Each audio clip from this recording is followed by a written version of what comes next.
전에 우리 교회 수요 예배에 오셔서 어떤 목사님이 설교를 하신 적이 있는데 딱 기억에 남는 예화 하나가 있습니다. 좀 웃기기도 하고 서글프기도 한 이야기입니다. 이 목사님은 한국 사람으로서 UMC에 속해서 미국 감리교회, 이 워릭 지역에 있는 미국 감리교회에 부임을 했습니다. 담임 목사님으로 부임했는데 이분은 본래 좀 성품이 굉장히 겸허하시고 아마 또 영어도 또 부족하고 하시니까 몸으로 섬기자 이렇게 생각하셨나 봅니다. 그래서 교회 청소를 열심히 하셨다고 합니다. 물론 교회 청소는 목사의 일이 아니었습니다. 그러나 목사님이 자기 일도 아닌데 교회 청소를 열심히 하니까 미국 교인들이 참 좋아하고 칭찬을 많이 했다고 합니다. 그러던 어느 날 교회 리더격이 되시는 어떤 노인 교인이 목사님을 오라고 불러서 가보니까 저기 휴지가 떨어졌는데 빨리 주스라고 했다는 것입니다. 그래서 목사님이 이건 아니다 싶어가지고 그 다음부터 다시는 청소를 안 했다. 막 한이 맺혀서 얘기를 하시더라고요. 존 스타트 목사님의 주석에 보면 사탄이 초대교회를 공격한 것이 지금까지 세 가지가 나와 있는데 첫 번째는 유대 지도자들의 핍박이었습니다. 외부의 공격. 두 번째는 아나니아와 삽비라 사건에서 볼 수 있는 것처럼 거짓과 위선을 통해서 교회를 부패시키는 내부적인 공격이었습니다. 그리고 세 번째는 가장 교묘한 공격인데 오늘 본문에 나오는 구제 사업 때문에 사도들이 기도하고 말씀을 전하는 일에 전념하지 못하도록 하는 것이었습니다. 구제 사업은 선한 것이고 교회가 당연히 해야 되는 일이지만 그것도 사탄이 교회를 약화시키는 그러한 도구로 악용할 수 있다는 것입니다.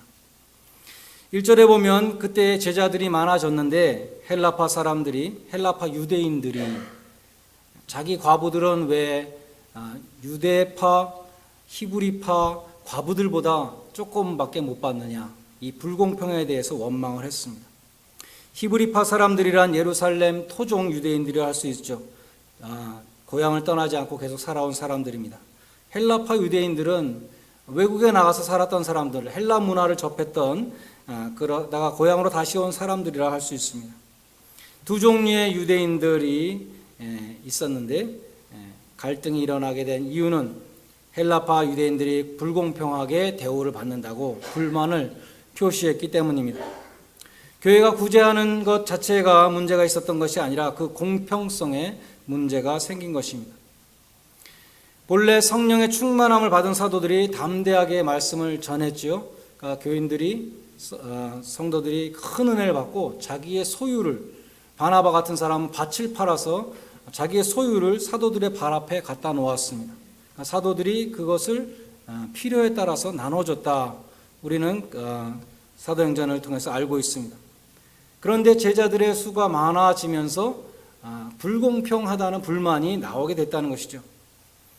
사도들은 불만을 잠재우기 위해서 이리저리 급한 불을 끄고 다니며 시간과 에너지를 쓰다 보니 정작 중요한 말씀을 전하는 일을 소홀히 하게 되었던 것입니다.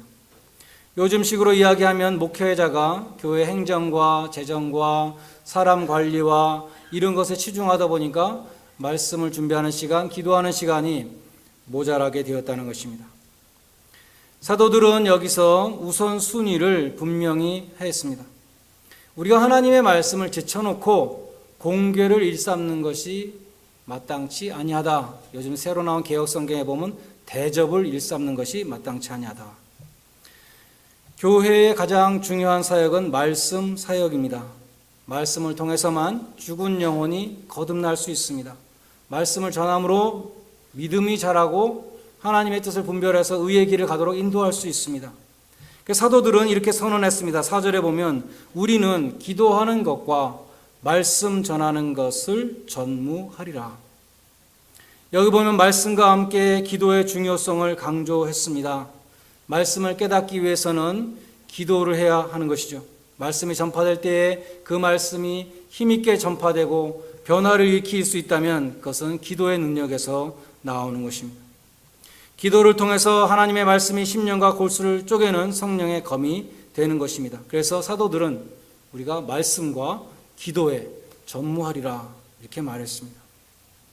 오늘날도 교회의 부흥은 말씀과 기도에 전무할 때에, 목사가 말씀과 기도에 전무할 때에 오게 되는 것입니다.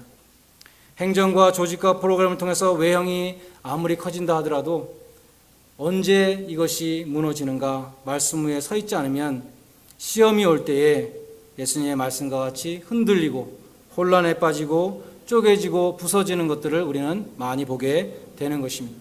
말씀의 반석 위에 서 있지 않은 교회는 쉽게 흔들리는 것입니다. 진정한 부흥은 목회자가 말씀 전하는 일과 기도에 전무하고 모든 교인들이 재정과 행정과 이런 것들을 뒷받침할 때에 이루어지는 것입니다. 진정한 부흥은 강단에서 시작되는 것이고 목회자와 교인들이 다 힘을 합해서 이루어야 하는 것입니다. 사도들은 그래서 자기들 대신에 이런 일들을 할 사람들, 재정을 맡을 사람들 선출하도록 제안했습니다. 최초의 집사들이라고 그렇게 일컬어지는 사람들입니다. 7 집사. 그 선출의 기준은 3절에 보면 성령과 지혜가 충만한 사람이어야 한다. 그렇게 말했습니다. 무엇보다도 교회의 일꾼은 성령이 충만해야 합니다. 교회는 회사도 아니고 학교도 아니고 병원도 아니고 군대도 아니고 공장도 아니고 교회는 아주 독특한 신령한 공동체입니다. Spiritual Community.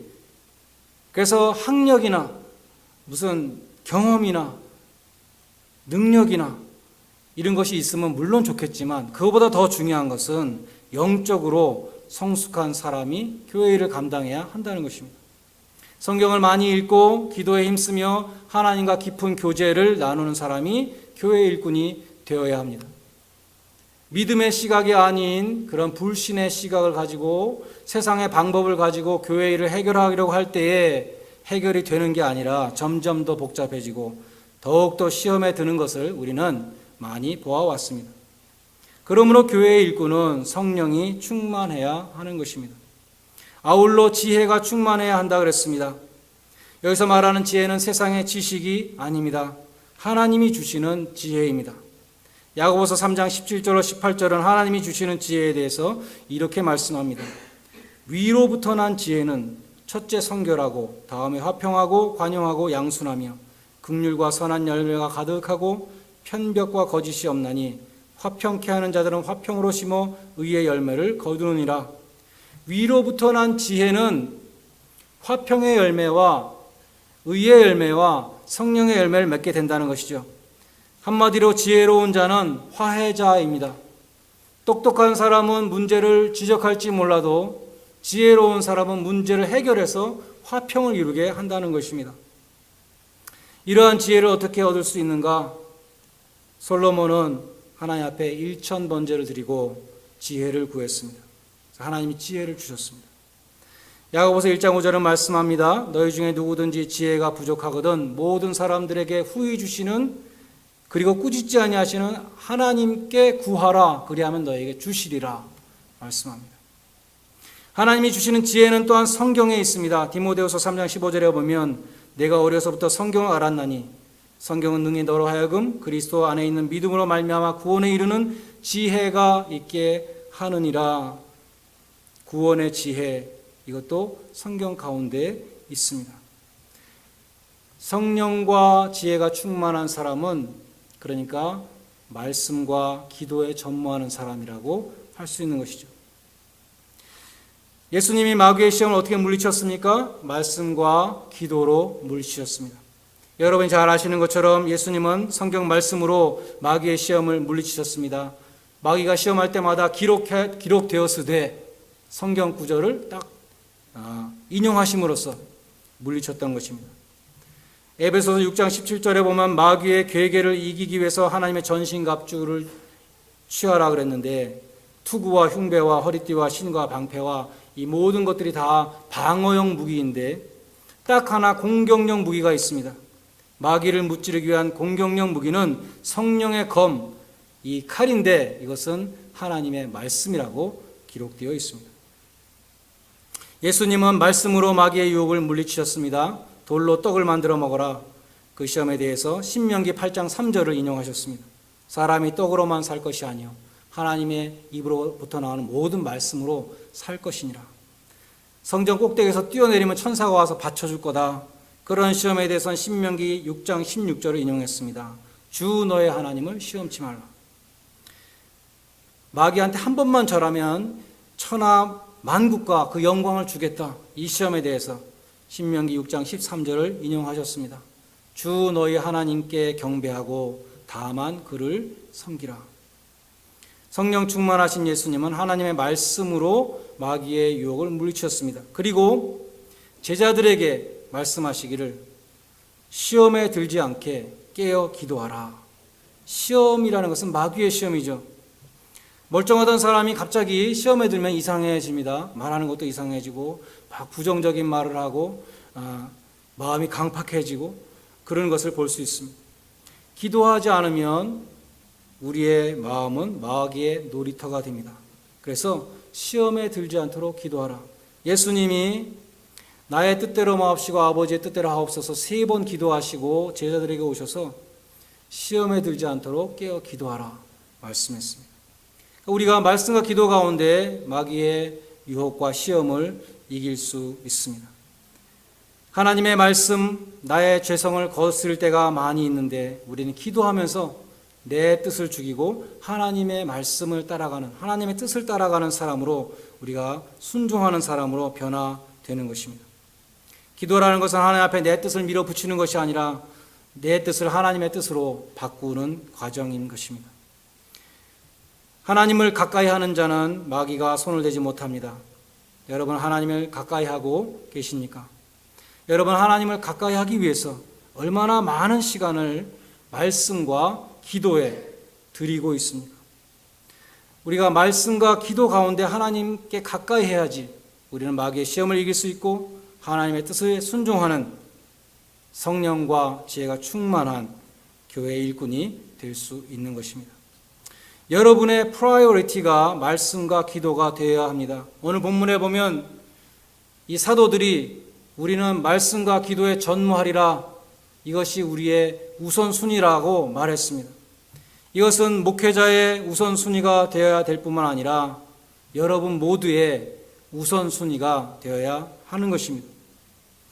초대교회는 어떻게 하다 보니까 누구에게 더 혜택이 많이 가는가, 누구에게는 왜 조금 가는가, 이런 거 가지고 모두가 다 휘말렸습니다. 사도들까지 다 휘말렸습니다.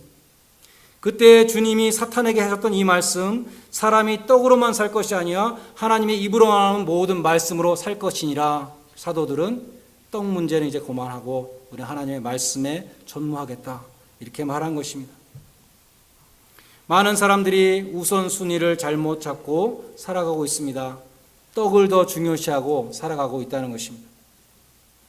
일례로 사람들은 죽을 준비를 많이 합니다. 묘지를 미리 사두고, 미국에서는 관값도 비싸니까 장례 비용도 다 마련해 놓고 보험도 들어놓고, 그러나 막상 죽음의 의미에 대해서는 생각하지 않습니다. 죽은 다음에 내가 주님 앞에 설 준비는 하지 않습니다. 우선순위가 잘못되어 있는 것입니다. 주님은 기도할 때에 Hallowed thy name, thy kingdom come, thy will be done, thy를 기도하라 그랬는데 우린 기도할 때 my를 기도합니다. 내 고통, 내 문제, 내 가족, 내 미래, 온통 my. 그렇게 우리는 기도하고 있습니다. 우선순위가 잘못된 것입니다. 사람들은 외모에 관심이 많습니다. 왜 우리가 외모에 신경을 씁니까? 사람들에게 보이려고 외모를 신경 쓰는 것이죠. 근데 하나님은 외모를 보시지 않고 마음 중심을 보신다고 말씀했습니다. 왜 하나님이 보시는 이 마음 중심은 가꾸지 않습니까?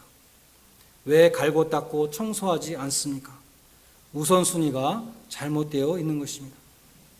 사람들은 영혼에 대해서 관심이 없습니다. 몸에 대해서만 관심이 많습니다. 예수님은 말씀했습니다. 몸을 죽이는 사람을 두려워하지 말고 너희 영혼을 지옥에 보낼 수 있는 그 하나님, 그분을 두려워하라. 예수님은 말씀했습니다. 사람들은 이 세상의 삶에 대해서 관심이 많지만 영원한 세계에 대해서는 생각하지 않습니다. 무엇이 더 중요한지 깨닫지 못합니다.